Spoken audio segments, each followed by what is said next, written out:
പാകിസ്ഥാനും ഇറാനും തമ്മിലുള്ള സൗഹൃദം വളരെ വലിയ രീതിയിലാണ്. പക്ഷേ ഇപ്പോൾ ഇറാന് പണി കൊടുക്കാൻ ഒരുങ്ങുന്നത് പാകിസ്ഥാനാണ്. പാകിസ്ഥാൻ അമേരിക്കയ്ക്കൊപ്പം ചേർന്നുകൊണ്ട് ഇസ്രായേലിനെ സംരക്ഷിക്കാനായി പാകിസ്ഥാൻ രംഗത്തിറങ്ങുകയാണ്. ഇത് ട്രംപ് ഒരുക്കിയ കെണിയിൽ മുനീർ വീണതാണ്. ശരിക്കും പറഞ്ഞാൽ കെണിയിൽ വീണെന്ന് പറയാൻ പറ്റത്തില്ല. കാരണം American president Donald Trump Asim Munir എന്ന് പറയുന്ന പാക് സൈന്യാധിപനെ അമേരിക്കയിലേക്ക് വിളിപ്പിക്കുന്നു. എന്നിട്ട് വൈറ്റ് ഹൗസിൽ വെച്ച് ഒരു ഉച്ചഭക്ഷണമൊക്കെ കൊടുക്കുന്നു. വളരെ സൗഹൃദമായ സംഭാഷണം നടത്തുന്നു. അമേരിക്കയെ സംബന്ധിച്ചിടത്തോളം പാകിസ്ഥാനെ തങ്ങളുടെ വരുതിയിലാക്കുക അവരുടെ ആവശ്യമാണ്. കാരണം പാകിസ്ഥാനുമായിട്ട് ഇറാൻ ഏതാണ്ട് 90 കിലോമീറ്ററിലധികം അതിർത്തി പങ്കിടുന്ന രാജ്യം എന്ന് പറഞ്ഞാൽ ഇറാൻ്റെ ബോർഡർ എന്ന് പറയുന്നത് പാകിസ്ഥാനാണ്. അപ്പോൾ തന്ത്രപ്രധാനമായ പാകിസ്ഥാനെ കൈവശം നിർത്തുക, തങ്ങളുടെയോടൊപ്പം ചേർത്ത് വെക്കുക എന്നുള്ളത് അമേരിക്കയുടെയും ആവശ്യമാണ്. അതായത് ഇസ്രയേലും ഇറാനും തമ്മിലാണ് ഇപ്പോൾ നമ്മൾ നോക്കുമ്പോൾ പ്രത്യക്ഷത്തിൽ യുദ്ധം. അമേരിക്ക വരുമോ വരത്തില്ലയോ ഇത് സംശയമാണ്. Diego ഗാർഷ്യയിലടക്കം B-2 stealth ബോംബറുകൾ നിലയുറപ്പിക്കുന്നു. സമുദ്രമേഖലയിലൊക്കെ തന്നെ യുദ്ധക്കപ്പലുകൾ നിലയുറപ്പിക്കുന്നു. അപ്പോൾ ഏത് നിമിഷം വേണമെങ്കിലും അമേരിക്കയുടെ ഭാഗത്തുനിന്ന് ഇറാന് നേരെ ആക്രമണം ഉണ്ടാകാം. ഇറാൻ പറയുന്നത് എന്താണ്? ഞങ്ങൾക്ക് യൂറോപ്യൻ രാജ്യങ്ങളുമായിട്ടൊന്നും ഈ യുദ്ധം നിർത്തുന്നത് സംബന്ധിച്ച് ചർച്ച ചെയ്യേണ്ട ആവശ്യമില്ല, ഞങ്ങൾക്ക് ചെയ്യേണ്ടത് ട്രംപുമായിട്ടാണ്. ഇത് ട്രംപ് തന്നെ വെളിപ്പെടുത്തുന്ന ഒരു കാര്യമാണ്. അപ്പോൾ ഇറാൻ പറയുന്നു, ഞങ്ങൾ ലോകരാജ്യങ്ങൾക്ക് മുമ്പിൽ UN മുമ്പിൽ ഞങ്ങളുടെ ആശങ്കകൾ പ്രശ്നങ്ങളെല്ലാം അവതരിപ്പിച്ചു. UN ഒരു സമ്മേളനം നടക്കുമ്പോൾ ഇസ്രായേലിൻ്റെ പ്രതിനിധിയും ഇറാൻ്റെ പ്രതിനിധിയും നേരിട്ട് ഏറ്റുമുട്ടി. എന്നിട്ട് പറഞ്ഞു, ഇസ്രായേൽ ഇപ്പോൾ കാണിക്കുന്നത് മനുഷ്യത്വരഹിതമായ പ്രവൃത്തിയാണ്, ഞങ്ങൾക്കിത് അനുവദിക്കാൻ പറ്റില്ല. ഇറാൻ പ്രതിനിധിയോട് ഇസ്രായേൽ പറഞ്ഞത്, നിങ്ങൾ ആണവായുധം നിർമ്മിക്കുന്നതുകൊണ്ട് ഞങ്ങൾ നിങ്ങളെ ആക്രമിച്ചിരിക്കും, ഞങ്ങൾ അതിൽ നിന്ന് പിന്മാറില്ല.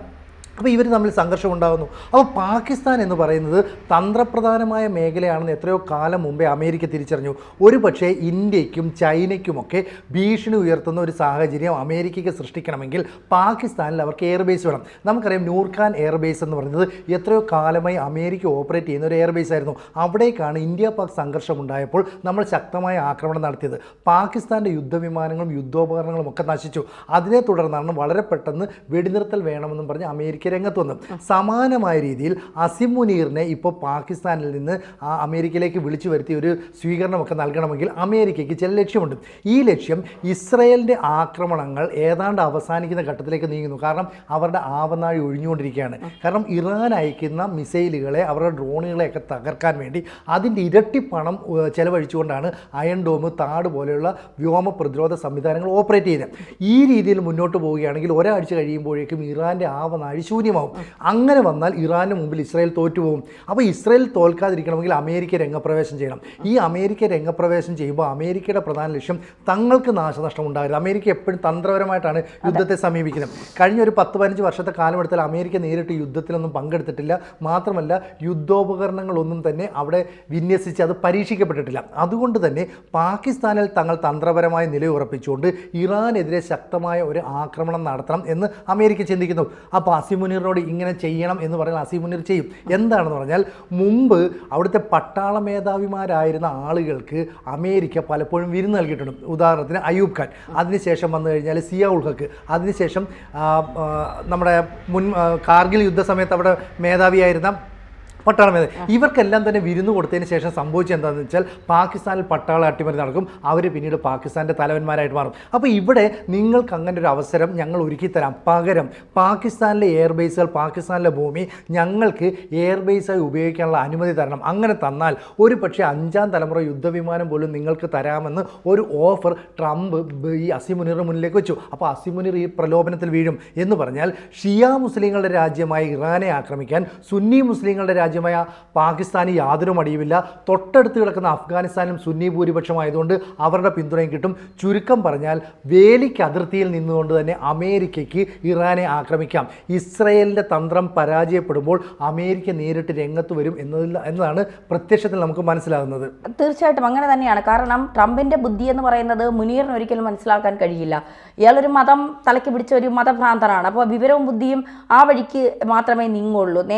ട്രംപ് എന്താണ് മനസ്സിൽ കാണുന്നത് അത് പാകിസ്ഥാന് മനസ്സിലാക്കാനുള്ള ബുദ്ധിയില്ല. പക്ഷേ ഇവിടെ പെടാൻ പോകുന്നത് പാകിസ്ഥാനാണ്.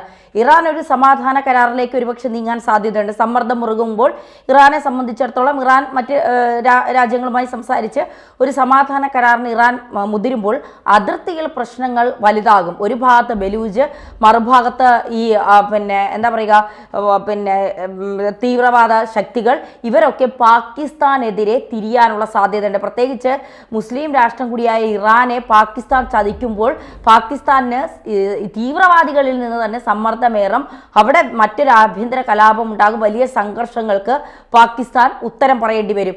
ഇതാണ് ട്രംപ് വിളിച്ച് ചോറ് കൊടുത്തിട്ട് 8ന്റെ പണി കൊടുത്തത് എന്നുള്ളത് മുനീറിന് മനസ്സിലാകുന്നില്ല എന്നുള്ളത്. എന്തായാലും വലിയ രീതിയിൽ ഇസ്രായേലിനെ സഹായിക്കാനായി മുന്നിട്ടിറങ്ങിയാണ് അമേരിക്ക. അതിന് അമേരിക്കയുടേതായ ലക്ഷ്യങ്ങളുണ്ടാകും. ട്രംപിനെ സംബന്ധിച്ചിടത്തോളം ഇന്ത്യയും പാകിസ്ഥാനും തമ്മിലുള്ള സംഘർഷം അവസാനിപ്പിച്ചത് താനാണെന്ന് പറഞ്ഞുകൊണ്ട് ഒരു നൊബേൽ സമ്മാനം അടിച്ചു മാറ്റാൻ ശ്രമിച്ചു. പക്ഷേ അത് 8 പൊട്ടിപ്പോയി.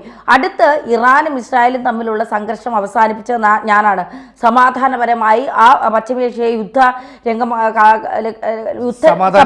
രംഗമായിരുന്ന പശ്ചിമേഷ്യ സമാധാനത്തിന്റെ വെള്ളരിപ്രാവുകൾ ഞാൻ പറത്തിയപ്പോൾ എനിക്ക് എന്തായാലും നൊബേൽ സമ്മാനത്തിന് അർഹനാണ് ഞാൻ എന്ന് പറഞ്ഞുകൊണ്ട് ഒരു നൊബേൽ സമ്മാനം മുന്നിൽ കാണണം. പിന്നെ പാകിസ്ഥാനിൽ സൈനിക താവളങ്ങൾ ഉണ്ടാക്കണം, അതിർത്തി പ്രദേശങ്ങളൊക്കെ സൈനിക താവളങ്ങൾ ഉണ്ടാക്കി മൊത്തം അമേരിക്കയുടെ കൺട്രോളിൽ വരണം എന്നുള്ളൊരു നീചമായ ചിന്ത കൂടി ട്രംപിനുണ്ട്. അത് മനസ്സിലാക്കാതെയാണ് മുനീർ ചെന്നിരുന്ന് വെട്ടി വിഴുങ്ങിയിട്ട് പണിയും വാങ്ങി തിരിച്ച് പാകിസ്ഥാനിലേക്ക് വരുന്നത്. കൊടുക്കുന്ന ഓഫർ നിങ്ങളെ അടുത്ത പാക് പ്രധാനമന്ത്രിയാക്കാം എന്നത് മാത്രമായിരിക്കും. പ്രധാനമന്ത്രി ആക്കി കഴിഞ്ഞാൽ അടുത്ത സൈനിക മേധാവിയായി വരുന്ന ആളിനെ വീണ്ടും വൈറ്റ് ഹൗസ് ചോറുണ്ണാൻ വിളിക്കും, വീണ്ടും അടുത്ത ആൾ പാക് പ്രധാനമന്ത്രിയാവും. ഇത് തന്നെയാണ് അവിടെ സംഭവിച്ചുകൊണ്ടിരിക്കുന്നത്. ഇത് മനസ്സിലാക്കാത്ത കുറേ മതഭ്രാന്ത് പിടിച്ച കുറേ എണ്ണമാണ് ഈ ട്രംപിൻ്റെ കെണിയിൽ വിഴുന്നു പോകുന്നത് എന്നുള്ളതാണ്. എന്തായാലും ആത്യന്തികമായ വിജയം ഇസ്രായേലിന് തന്നെയായിരിക്കും. അത് നേടിക്കൊടുക്കുന്നത് അമേരിക്കയായിരിക്കും. ഇപ്പോൾ ഇസ്രായേൽ ഇറാനെ ആക്രമിക്കുക എന്ന് പറഞ്ഞാൽ 1500 കിലോമീറ്റർ മുതൽ 2000 കിലോമീറ്റർ അപ്പുറത്തേക്ക് തന്നെ മിസൈലുകൾ അയക്കണം. ഇങ്ങനെയുള്ള ആക്രമണമാണ് നടക്കുന്നത്. വ്യോമ പ്രതിരോധം, അതുപോലെ തന്നെ വ്യോമാക്രമണം എല്ലാം തന്നെ ഇത്രയും ദൂരമുണ്ടല്ലോ. തിരിച്ച് ഇറാനും ഇതേ രീതിയിൽ തന്നെയാണ് ആക്രമണം നടത്തുക. അവരവിടെ ഹൈപ്പർസോണിക് മിസൈലുകളാണ് ഉപയോഗിക്കുന്നത്. കാരണം ശബ്ദത്തേക്കാൾ വേഗത്തിൽ സഞ്ചരിക്കുന്നു. അതുകൊണ്ടാണ് ടെഹ്റാനിൽ, ജെറുസലേമിൽ, അതുപോലെ തന്നെ അവരുടെ ഈ ഹൈഫ തുറമുഖത്തൊക്കെ വന്ന് മിസൈലുകൾ. പക്ഷേ ഇപ്പോൾ അയക്കുന്ന മിസൈലുകളുടെ എണ്ണം കുറവാണ് എന്ന് പറഞ്ഞാൽ ഇറാൻ്റെ കയ്യിലുള്ള മിസൈലുകളുടെ എണ്ണവും കുറഞ്ഞു വരുന്നു. അവർക്ക് ഇനി ആരെങ്കിലും സഹായം കൊടുക്കണം. ഈ സഹായം എന്ന് പറഞ്ഞാൽ റഷ്യയുടെയോ ചൈനയുടെയോ ഭാഗത്തു നിന്നുണ്ടാകണം. ഔദ്യോഗികമായി അതിൻ്റെ സ്ഥിരീകരണം വന്നിട്ടില്ല. അങ്ങനെ വന്നു കഴിഞ്ഞാൽ ഇറാന് ഒരു തിരിച്ചടി കൊടുക്കേണ്ടത് അത്യാവശ്യമാണ്. അപ്പോൾ എന്ത് ചെയ്യും? അമേരിക്കൻ ബേസുകൾക്ക് നേരെ ആക്രമണം നടത്തും. എന്ന് പറഞ്ഞാൽ തൊട്ടടുത്തുള്ള അറബ് രാജ്യങ്ങൾ, ഇപ്പോൾ ഇറാൻ്റെ തൊട്ടടുത്ത് ഇറാഖുണ്ട്, ഇനി തൊട്ടടുത്ത് ബഹ്റിനുണ്ട്, സൗദിയുണ്ട്, ഖത്തറുണ്ട്. ആ രാജ്യങ്ങളിലെ അമേരിക്കൻ ബേസുകൾക്ക് നേരെ ആക്രമണം നടത്തുമെന്ന് ഇറാൻ നേരത്തെ പ്രഖ്യാപിച്ചിട്ടുള്ളതാണ്. അന്തിമ തീരുമാനം എന്ന നിലയിൽ അമേരിക്കയുടെ ഈ ബേസുകൾക്ക് നേരെ ആക്രമണം നടത്തിയാൽ ഈ ഗൾഫ് രാജ്യങ്ങൾ നട്ടലായ എണ്ണപ്പാടങ്ങൾക്കെല്ലാം തീ പിടിക്കാൻ സാധ്യതയുണ്ട്. അങ്ങനെയാണെങ്കിൽ ഗൾഫ് സമൂഹത്തിൻ്റെ സമ്പദ് വ്യവസ്ഥയുടെ നട്ടലൊടിയും. അമേരിക്ക ഇത് മുന്നിൽ കാണുന്നു. അങ്ങനെ ഒരു നീക്കം നടത്തിയാൽ വളരെ അടുത്ത് നിന്ന് അമേരിക്കയ്ക്ക് ഇറാനെ ആക്രമിക്കണം. അതുകൊണ്ടാണ് തന്ത്രപരമായി പാകിസ്ഥാനിലെ എയർബേസുകൾ, പാകിസ്ഥാൻ മേഖല തങ്ങൾക്ക് നിയന്ത്രിക്കാൻ കഴിയുന്ന രീതിയിലേക്കാക്കണം. ഏതാനും മാസങ്ങൾക്ക് മുമ്പ് വേൾഡ് ബാങ്കിൽ നിന്ന് വലിയൊരു തുക വായ്പയായിട്ട് പാകിസ്ഥാൻ അനുവദിക്കുന്നു. തൊട്ട് പിന്നാലെ IMFൻ്റെ വലിയ വായ്പ അനുവദിക്കുന്നു. അപ്പോൾ ഇവിടെ എല്ലാം തന്നെ ട്രംപിൻ്റെ അമേരിക്കയുടെ ബുദ്ധി നമ്മൾ മനസ്സിലാക്കണം. കാരണം ഇസ്രയേലിൻ്റെ കയ്യിലെ ആയുധങ്ങൾ അവസാനിക്കുന്ന ഘട്ടത്തിൽ ഇസ്രയേൽ പരാജയപ്പെട്ടു പോകുന്നൊരു പ്രതീതി ഉണ്ടായാൽ അമേരിക്ക നേരിട്ട് രംഗപ്രവേശം ചെയ്യും. അപ്പോൾ അമേരിക്ക പലയിടത്തും യുദ്ധവിമാനങ്ങൾ സജ്ജമാക്കി വെച്ചിട്ടുണ്ട്, യുദ്ധക്കപ്പലുകൾ തയ്യാറാക്കി വെച്ചിട്ടുണ്ട്. ഇനി വേണ്ടത് തൊട്ടടുത്ത ഒരു രാജ്യത്ത് നിന്ന് ആക്രമിക്കാനുള്ള സൗകര്യം. അതിൽ ഏറ്റവും ഗംഭീരമായ രാജ്യം എന്ന് പറയുന്നത് പാകിസ്ഥാനാണ്. അപ്പോൾ നമ്മൾ വിചാരിച്ചു ഈ പാകിസ്ഥാനും ഇറാനും തമ്മിലിപ്പോൾ ബന്ധങ്ങളൊക്കെ ഏതാണ്ട് ഊഷ്മളമായി വരുന്നു. അതുകൊണ്ടാണ് പാക് സൈനിക മേധാവി ഇറാൻ സൈനിക മേധാവിയുമായിട്ടൊരു കൂടിക്കാഴ്ച 2 മാസങ്ങൾക്ക് മുമ്പ് നടന്നത്. പക്ഷേ ഇതിൻ്റെ അടിസ്ഥാനത്തിൽ മഞ്ഞുരുകലൊക്കെ വേണമെങ്കിൽ നടക്കുമായിരുന്നു. പക്ഷേ ഡൊണാൾഡ് ട്രംപിൻ്റെ ആവശ്യം ഇറാനെ തീർക്കുക, ഇറാൻ എന്ന് പറയുന്ന രാജ്യത്തെ ആണവ ശക്തിയാക്കി മാറ്റുന്നതിനെ തടയുക. ഇതിന് ഇസ്രായേലും അമേരിക്കയും ഒരുമിച്ചാണ് നീക്കം നടത്തുന്നത്. അപ്പോൾ ട്രംപിന് അസിമുനീറിനെ വെച്ച് ഇങ്ങനെ ഒരു ഓപ്പറേഷൻ നടത്താൻ കഴിയുമെന്ന് ഒരുപക്ഷെ ഇസ്രായേൽ പറഞ്ഞു കൊടുക്കുന്ന ബുദ്ധിയായിരിക്കും. അപ്പോൾ ഇസ്രായേലിൻ്റെ ആയുധങ്ങളൊക്കെ തകർന്നു കഴിഞ്ഞാൽ, അല്ലെങ്കിൽ അവരുടെ കലവറ ശൂന്യമായി കഴിഞ്ഞാൽ ഏത് നിമിഷവും അമേരിക്ക യുദ്ധരംഗത്തേക്ക് രംഗപ്രവേശം ചെയ്യും. അപ്പോൾ വ്യോമ മേഖലയിൽ, കരമേഖലയിൽ, അതുപോലെ തന്നെ കടലിലൂടെയുള്ള ആക്രമണം അതിനെ തടയാൻ ഒരുപക്ഷെ ഇറാന് സാധിച്ചെന്നും വരില്ല, അല്ലേ? തീർച്ചയായിട്ടും അങ്ങനെ തന്നെയാണ്. ഇറാനെ സംബന്ധിച്ചിടത്തോളം ഇറാൻ ഇപ്പോൾ ഒറ്റപ്പെട്ട ഒരവസ്ഥയിൽ തന്നെയാണ്. അതുകൊണ്ടാണ് കഴിഞ്ഞ ദിവസം ഇറാൻ വേണമെങ്കിൽ സമാധാന ചർച്ചയ്ക്ക് തയ്യാറാകാം എന്നൊരു നീക്കം ഇറാൻ്റെ ഭാഗത്തു നിന്നുണ്ടായിട്ടുണ്ട്. അപ്പോൾ ഇത്തരത്തിൽ സമാധാനപരമായ ഒരു ചർച്ചയ്ക്ക് ഇറാൻ തയ്യാറാകുന്നത് ഇറാൻ്റെ എന്താ പറയുക, അണുവായുധ സമ്പുഷ്ടീകരണ കേന്ദ്രമൊക്കെ ഏതെങ്കിലും തരത്തിൽ ആക്രമിക്കുമോ എന്നുള്ളൊരു ഭയം ഇറാനുണ്ട്. പ്രത്യേകിച്ച് അമേരിക്കയുടെ GBU 57AB ഒക്കെ ഉപയോഗിച്ചുകൊണ്ട് ഫോർഡോമിലെ അണുവായുധ സമ്പുഷ്ടീകരണ കേന്ദ്രം വേണമെങ്കിൽ തകർക്കാം. അപ്പോൾ അത്തരത്തിലുള്ളൊരു നീക്കത്തിന് അറ്റ കൈയായി അമേരിക്കയും ഇസ്രായേലും ശ്രമിക്കുമോ എന്നുള്ളൊരു ഭയമൊക്കെ ഇറാനുണ്ട്. അങ്ങനെ ശ്രമിച്ചു കഴിഞ്ഞാൽ അത് ഇറാന് മാത്രമല്ല, ലോകത്തെ എല്ലാ രാജ്യങ്ങൾക്കും അത് വലിയ രീതിയിലുള്ള ബുദ്ധിമുട്ട് സൃഷ്ടിക്കുമെന്നുള്ളത് ഒരു യാഥാർത്ഥ്യമാണ്. അതുകൊണ്ട് എങ്ങനെയും യുദ്ധം അവസാനിപ്പിക്കണം, അതാണ് ഇറാൻ്റെ ഇപ്പോഴത്തെ നിലപാടെന്ന് പറയുന്നത്. പക്ഷേ നിങ്ങൾ യുദ്ധം നടത്തിക്കോ, തിരിച്ചടിക്കാൻ ഞങ്ങൾക്ക് പാകിസ്ഥാൻ ഉൾപ്പെടെയുള്ള രാജ്യങ്ങൾ ഞങ്ങളോടൊപ്പം ഉണ്ട് എന്ന് അമേരിക്ക പരോക്ഷമായി പറയുന്നുമുണ്ട്. ഇവിടെയാണ് പാകിസ്ഥാന് പണി കിട്ടുന്നത്.